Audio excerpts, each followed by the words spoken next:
हमारे साथ हैं भोजपुरी की जानी मानी सिंगर पुनीता प्रिया जी। और कैसे हैं आप लोग? इनका काफ़ी सारा गाना मार्केट में है, आप लोग सुने भी होंगे। कौन कौन सा गाना आपका सबसे बड़ा हिट है?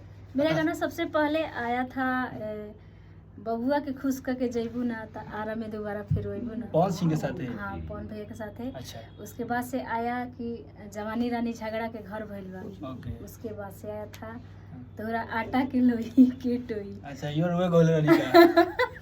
हाँ, उसके बाद से आया था पातर कमर लचा लच करो था। बहुत सारा गाना है भैया के यो साथ। कौन गाना सुनाइए जो काफी पॉपुलर हो तो वाला। जो पहला गाना है वही हाँ, सुना सुनाइए सुनाइए।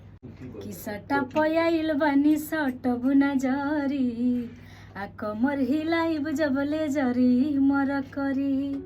सटा पयाइल बानी सटबु न जरी कमर हिलाइब जबले जरी मर करी। कि खट मिठी जवानी के चिखैबू ना बबुआ के खुश कके जइबू ना अरे आरा में दोबारा फेरू अइबू ना। ओके, ये भी पवन सिंह के साथ था ना। हाँ। और एक ये आटा के लोई वाला, ये कैसे है? बानी पवित्र नाही छुआ छुई भइल बा झूठो के बाबू ताहर मनवा में मैल बा। कि हमर चीजों पे हाथ न लगाई कोई कि तोहर आटा के